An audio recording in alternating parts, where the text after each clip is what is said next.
Alright, we're going to stay with 123D design, but I'm going to give you a little bit of a challenge, and we're going to use the enhanced project design process for this. You know, it's a STEM-based design thinking approach.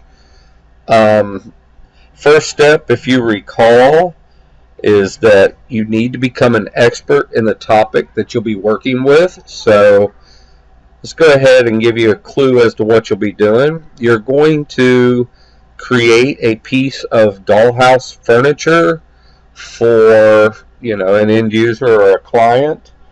And the first thing you need to do is to think about what it means to become an expert. This means that you do enough research possible so that you're knowledgeable as you possibly can be in relationship to the project challenge.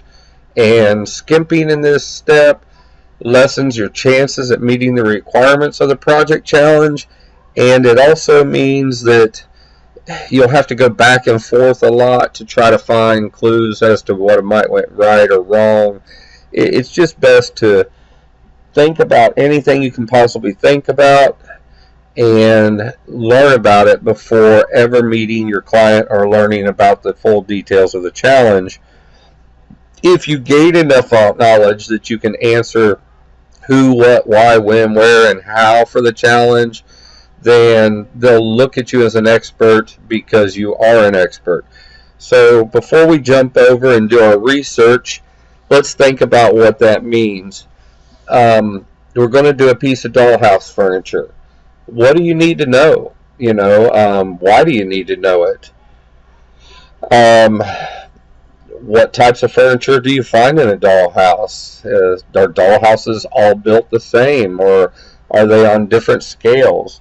So let's just kind of pop out of here and jump to Google and look for a second. So I'm going to escape the PowerPoint, and I'm going to pop over here to Google, and I'm going to think about what we just said. What is the normal dollhouse scale? Let's see what happens there. Determining the sizes, a guide to scaling dollhouse miniatures. Kind of stay away from eBay, it won't go in there anyway. Determining dollhouse scale and size. Dollhouses come in, they include 1 to 6, 1 to 12, 1 to 16, 1 to 24, and 1 to 48. I think there's a reason they have this one as the largest. As far as like the first topic is 1 to 12 dollhouse scale, which means for every inch that you create an item, you actually have a foot. And you've worked with that before. So this is a common in playhouses for younger children with plans, toys, making their dolls. 1 to 12. Calico Critters. 1 to 12 scale is the most widely available doll's house scale. The scale is not popular for other miniatures, however, so cars or trains and some other accessories in 1 to 12 scale are difficult to find. That's a good thing to know. In other words, there's a lot of people making 1 to 12 scale stuff, but there's really not that many, cars or other things that people might want to go along with their dollhouse or the scene they're making with their dollhouse. So, this might be something that our client would want. Fashion doll scale. Let's see if we can find something with like maybe Barbie. I know that's a pretty popular doll, but I'm going to see if that's on this page. And to be honest with you, I don't. Here we go. Here's my find in Mozilla. I had to think about where it was. Let's see if I can get it to pop me up a box. Oh, it's down here on the bottom left. Like I said, I'm not used to that. Let's type in the word Barbie. Yep, here we go.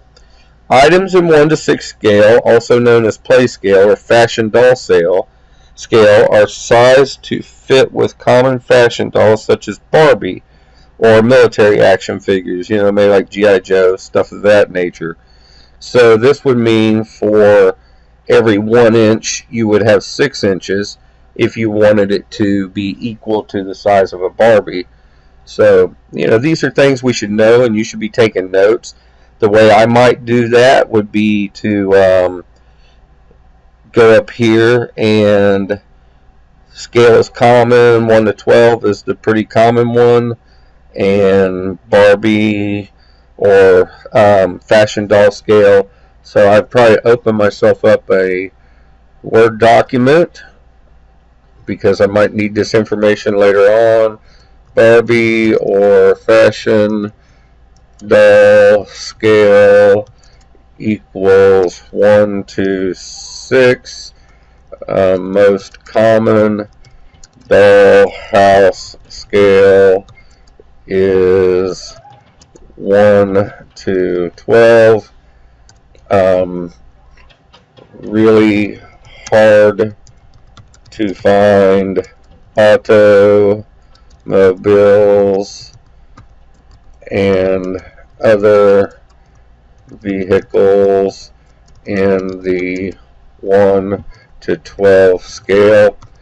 If you're paying attention to what you're researching and you're letting your mind open up, most of the people use a 1 to 12 scale, and there's a lot of that out there.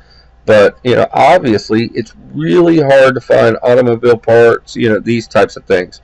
And we could read that a little deeper to see what's out there, or look it up to see what's more available. But it seems to me, just first guess, that this might be a marketable area for someone who's interested in maybe making items with the 3D modeling software and our 3D printer that you could sell on eBay. So, and of course you'd have to get real detailed and do a really good job to make something like that. Maybe make some molds and do it a different way. You just couldn't do it printing them out all day long. But let's stop there. You kind of have an idea of what research looks like. What else do you need to know? Who plays with this stuff? When do they like to play with it? What types of houses do most people play with? Is there something already out there that's has certain room sizes and such to it? And if you're going to design furniture, will that furniture fit into the room that you're designing in? Lots more. And before you meet that client, you really, really need to do the work. So make sure you look at the directions and follow the instructions on those directions to do your research. Do them the way the directions, say that you should do them, and submit your work before moving on to the next lesson. So thanks for watching and learning a little bit more about how to become an expert. Hope this tutorial has helped, and get it done before you move on to the next one. Thanks.